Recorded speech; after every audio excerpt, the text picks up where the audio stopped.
సరే పార్టీ వస్తే రావచ్చు, కానీ పార్టీ ఆఫీస్ మాత్రం మాదాపూర్లో ఉంటుందని క్లారిటీగా మాదాపూరే ఉంటుందని అనుకుంటున్నా. ఎందుకంటే దీని గురించి కూడా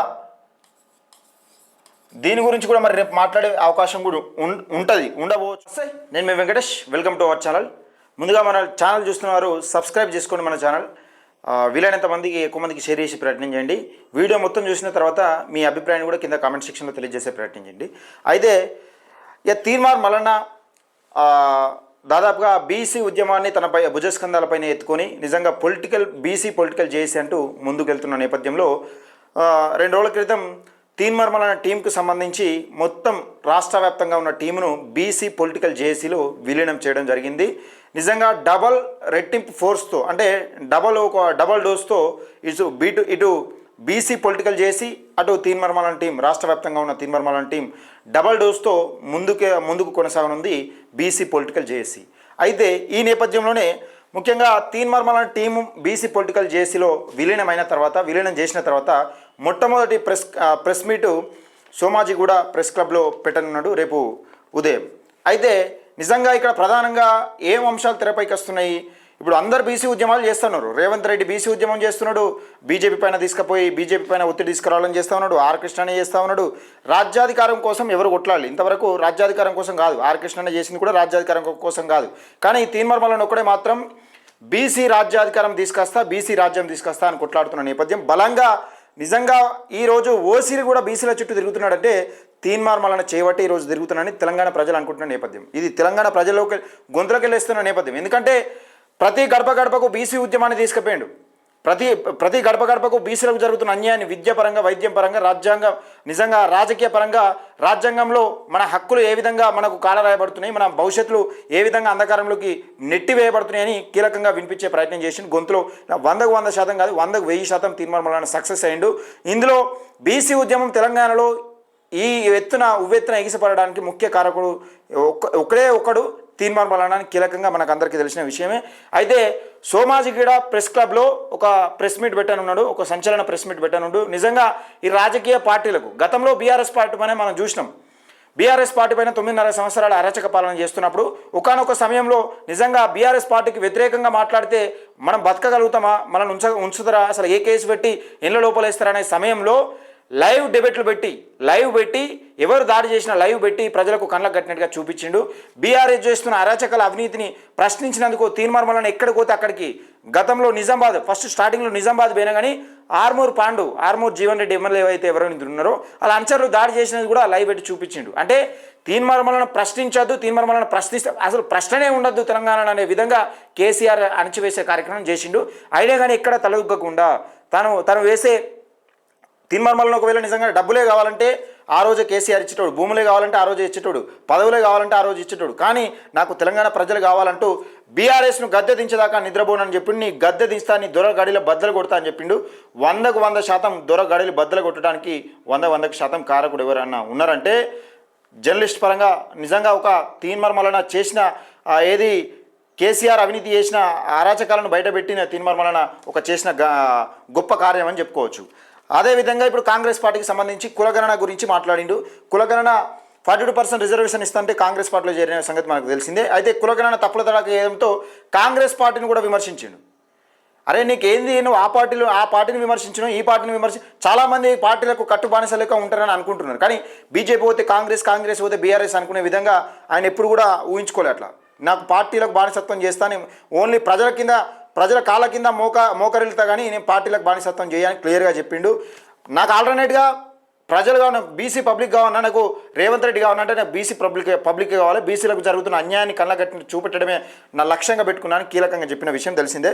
అయితే మాదాపూర్లో దీనికి సంబంధించిన వార్త, మాదాపూర్లో పార్టీ ఆఫీస్ గురించి చర్చ జరుగుతుందా రేపు? ఒకవేళ ప్రెస్ మీట్లో ఏమైనా చెప్తాడా అంటే కీలకంగా వస్తున్న నేపథ్యం ఏంటంటే తీన్మార్ మల్లన్న కొత్త పార్టీ పెడుతున్నాడు, ఇది ఫిక్స్. రాజకీయ పరంగా సరే కొంచెం వెనక ముందు అయినా కానీ కొత్త పార్టీ మాత్రం ఫిక్స్, ఇది కంపల్సరీ రావాల్సిందే. అందరూ కోరుకుంటున్నారు, తెలంగాణ ప్రజలు కూడా తీన్మార్ మల్లన్న కొత్త పార్టీ పెట్టబోతా ఉన్నాడు. కొత్త పార్టీ పెడితే మా బతుకులు ఏమైనా మారుతాయి కావచ్చని, మా బతుకులు మార్చగలిగే శక్తి ఒక తీన్మార్ మల్లన్నకే ఉండదని బలంగా నమ్ముతున్నట్టు మనం చూస్తూ ఉన్నాం తెలంగాణ ప్రజలు. ఇక అయితే మాదాపూర్లో పార్టీ విషయంలో ఏమైనా మాట్లాడే అవకాశం ఉందంటే దాని గురించి కూడా ఒకసారి చర్చించే ప్రయత్నం చేద్దాం.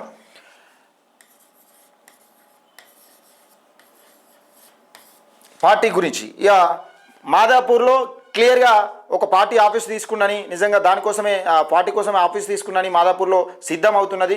రాజకీయ పార్టీ రావడంతోనే మొత్తం ఇక్కడ ఆఫీస్ అంతా తెలంగాణ రాష్ట్ర వ్యాప్తంగా ఉన్న ఏది రాజకీయ పార్టీలకు సంబంధించి ఇప్పుడు పార్టీకి సంబంధించి వ్యవహారాలు మొత్తం మాదాపూర్ నుంచే జరుగుతుందని కీలకంగా కొన్ని వాక్యాలు వస్తున్న నేపథ్యంలో సరే పార్టీ వస్తే రావచ్చు, కానీ పార్టీ ఆఫీస్ మాత్రం మాదాపూర్లో ఉంటుందని క్లారిటీగా మాదాపూరే ఉంటుందని అనుకుంటున్నా. ఎందుకంటే దీని గురించి కూడా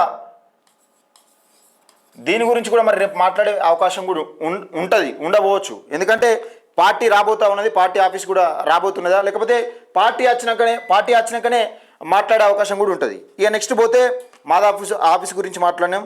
పార్టీ గురించి కూడా తెలంగాణ పార్టీ అంటే మేబీ పార్టీ ఇప్పుడు రాకపోవచ్చు అనుకుంటున్నాను. ఎందుకంటే బీసీ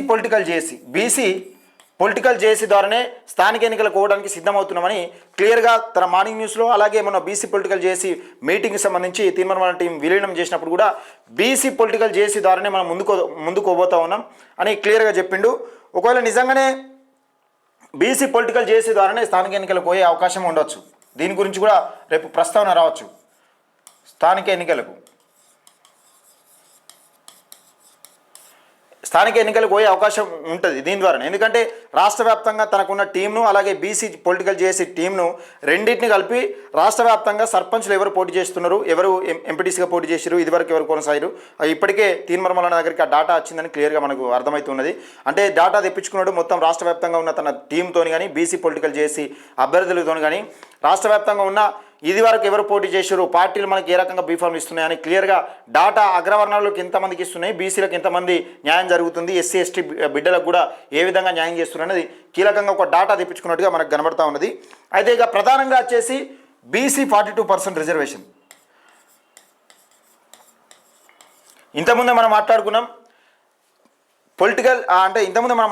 పొలిటికల్ పరంగా, రాజకీయ పరంగా ఈరోజు బీసీ మొత్తం రాజకీయ పార్టీలు మొత్తం బీసీల చుట్టూ తిరుగుతున్నాయంటే అది తీర్మానం కారణమే. వరంగల్ సభ తర్వాత మొత్తం రాజకీయ పరిణామాలు చేంజ్ అయిపోయినాయి. 100% రేపు 42% రిజర్వేషన్ల గురించి 100% తీర్మానం పెద్ద ఎత్తున గలమెత్తే అవకాశం కూడా ఉన్నది. ఎందుకంటే ఇప్పుడు డబల్ ఫోర్స్ ఉంది. అటు తీర్మానం టీం విలీనం అయిపోయింది బీసీ పొలిటికల్ జేసీలో, అలాగే బీసీ పొలిటికల్ జేసీ కూడా రాష్ట్ర వ్యాప్తంగా విస్తరిస్తా అని చెప్పిండు. ఇక విస్తరించడం పెద్ద పనేం కాదు. ఎందుకంటే ఇవరకే తీర్మానం టీం రాష్ట్ర వ్యాప్తంగా ఉండి మండల కన్వీనర్లు, జిల్లా కన్వీనర్లు, నియోజకవర్గ అధ్యక్షులు అన్నీ ఉన్న నేపథ్యంలో పొలిటికల్ జేసీ అనేది పెద్ద సమయం పట్టకపోవచ్చు. ఎందుకంటే ప్రతిది కూడా ఈయనకు అనుమానము తెలిసిన విషయం. అంటే మనకు తిరిగిన ఏరియాలో పెద్ద అడ్రస్ దొరకడం అనేది పెద్ద కష్టం కాదు. ఇది కూడా సేమ్ అంతే. పొలిటికల్ చేసి దాపుగా మళ్ళా తలుచుకుంటే అతి తక్కువ సమయంలోనే రాష్ట్ర వ్యాప్తంగా విస్తరించి దాన్ని విజృంభించే విధంగా తీసుకొస్తారు. దాన్ని నిజంగా సిద్ధగానే హరిశంకర్ గౌడ్ అన్న కూడా నిజంగా పెద్ద ఎత్తున దాన్ని ఊపందించే ప్రయత్నం చేస్తున్నాడు. మనకు అందరికీ తెలిసిన విషయమే. అయితే 42% రిజర్వేషన్ గురించి తీర్మానం మల్లన్న ఇక ప్రజల్లోకి వెళ్ళనున్నాడని కీలకంగా ఒక సమాచారం అందుతున్నది మనకు. ఎందుకంటే 42% రిజర్వేషన్ అనేది బలంగా ఈరోజు కాంగ్రెస్ పార్టీ ప్రెస్టేజ్గా తీసుకోవడానికి కారణం తీర్మానం మల్లన్ననే. అలాగే బీజేపీ, బీఆర్ఎస్ పార్టీలు కూడా ఇంక్లూడింగ్ కవితక్క కూడా ఈరోజు బీసీల గురించి కొట్లాడుతుందంటే అది తీర్మానం మల్లన్న చేసిన వైఖరి, తీర్మానం మల్లన్న చేసిన మాటలు. తీర్మానం మల్లన్న నిజంగా బీసీలకు 42% రిజర్వేషన్ కల్పించకపోతే తెలంగాణలో భూకంపం సృష్టిస్తా అని ఒకనొక సందర్భంలో కూడా అన్న మాటలు ఉన్నాయి. ఎందుకంటే ప్రతి అంశం కూడా బీసీలతో ముడిపడినప్పుడు రాజకీయ పరంగా, విద్యాపరంగా, వైద్యపరంగా బీసీలను అనగదొక్కబడుతున్నారు, వెనుకకు నెట్టివేయబడుతున్నారు, రాజకీయ పరంగా అనగదొక్కబడుతున్నారని కీలకంగా కొట్లాడుతున్నవైనా మనం చూస్తూ ఉన్నాం. రోజు ప్రతి ఒక్క అంశంలో కూడా ఈడబ్ల్యూఎస్ గురించి కూడా మనం తీర్మానం మల్లన్న ఒక బుక్ ప్రజెంట్ చేయడం జరిగింది. దీనికి సంబంధించి తీర్మానం మల్లన్న ఈడబ్ల్యూఎస్ గురించి కూడా దీనికి ఏకంగా బుక్కే రాశారు. ఎవరు కూడా ఇంత వివరించి ఎవరు కూడా చెప్పలేదు ఈడబ్ల్యూఎస్ రిజర్వేషన్లు ఎట్లా జరుగుతున్నాయి, బీసీ, ఎస్సీ, ఎస్టీ మైనార్టీలకు ఏ విధమైన ముప్పు ఉన్నది ఈడబ్ల్యూఎస్ ద్వారా అని కీలకంగా చూసినాం. అయితే మరి తీర్మానం మల్లన్నను ఈ పార్టీలు తట్టుకోగలుగుతాయా, ఈ రాజకీయ పార్టీలు తట్టుకోగలుగుతాయా? గతంలో కేసీఆర్ గంత మేధావి, తన మాటతో, తన చాతుర్యంతో నిజంగా ఎవరినైనా మట్టి కనిపించిండు, ఎంతోమంది ఉద్యమకారులను పుట్టమెట్టుకున్నాడు, ఎంతోమందిని రాజకీయ పార్టీలను అలా విలీనం చేసుకొని వాళ్ళని బతుకులాగం చేసిండు. అలాంటి కేసీఆర్నే మట్టి కనిపించిన తీర్మానం మల్లన్న మరి నిజంగా రేవంత్ రెడ్డి తట్టుకోగలుగుతాడా? రేవంత్ రెడ్డిలే ఈ నిజంగా ఇప్పుడున్న సందర్భంలో ఒక్కొక్క మంత్రి, ఎవరైనా మంత్రికి ఒకవేళ టీఆర్ఎస్ పార్టీకి సంబంధించి, బీఆర్ఎస్ పార్టీకి సంబంధించిన ఎవరైనా ఒక ప్రెస్ మీట్ పెడితే దాన్ని ఎదురు దాడి చేయలేకపోతున్నారు. అలాంటిది తీర్మానం మల్లన్న తట్టుకోగలుగుతారంటే దాదాపుగా కష్టమే. ఎందుకంటే అధికారంలో ఉన్నప్పుడు ఎవరైనా ఏనుగు లెక్కనే కనబడతారు. కానీ బలం ఎంత ఉందనే తర్వాత తెలుస్తుంది. అధికారం ఎన్నికలకు ముందు అలా బలం ఎంత ఉందనే తెలుస్తుంది. అధికారంలో ఉన్నప్పుడు ఎవరైనా గంతే కనబడతారు. కానీ కేసీఆర్నే ఢీ కొట్టింది. 9.5 సంవత్సరాలు పరిపాలించి అరాచకమైన పాలన చేసినప్పుడు, అవినీతి అక్రమాలకు పాల్పడుతున్నప్పుడు కళ్ళకు కట్టినట్టుగా చూపించి దాడులకు కూడా భయపడకుండా, క్యూనిస్ పైన దాడి చేసి అటెంప్ట్ మర్డర్ కేసులు పెట్టకుండా భయపడకుండా, మొన్న కాంగ్రెస్ ప్రభుత్వం వచ్చిన తర్వాత కూడా తీర్మానాల పైన బీసీ నినాదం ఎత్తుకున్న నేపథ్యంలో కుట్రలు పని కవితకతను కుట్రలు పని దాడులు చేసిన నేపథ్యంలో ఇది నిజంగా ఎక్కడ కూడా భయపడకుండా బీసీల గురించి కొట్లాడుతున్నామని మనం చూసినాం. ఇక ప్రధానంగా ఇంకొక అంశం ఏంటంటే, దాదాపుగా క్యూనిస్ ఆఫీస్ పైన దాడి చేసి 22 రోజులు అవుతుంది. నేటికి 22 రోజులు అవుతుంది. ఈ చర్చ కూడా తీసుకొచ్చే అవకాశం ఉంది. ఎందుకంటే సోమాజీ కూడా ప్రెస్ క్లబ్లో దాదాపుగా అందరు కవర్ అవుతారు. అన్ని నిజంగా రాష్ట్ర వ్యాప్తంగా ఈ విషయం వెళ్ళే అవకాశం ఉంటుంది. కాబట్టి 22 రోజులు అవుతున్న కేవలం బీసీ నినాదం ఎత్తుకున్నాడనే నేపథ్యంలోనే తీర్మానాల పైన దాడి చేసి తీర్మానాలను గొంతు నొక్కే ప్రయత్నం చేస్తున్నారు. ఒకవేళ నిజంగానే ఆ రోజు వచ్చిన దాంట్లో ఒకవేళ గన్మెన్లు లేకపోతే తీర్మానాలను హతమార్చే కుట్రనే చేసిర్రు. కవితక్క చేస్తున్న కుట్రలు నిజంగా రేవంత్ రెడ్డి కవితక్కతో ఆడిస్తున్న డ్రామా అని కీలకంగా మనకు వివరించిండు. ప్రధానంగా 22 రోజులు, రేపటికి 23 రోజులు దీని గురించి పెద్ద ఎత్తున చర్చ జరిగే అవకాశం ఉన్నది.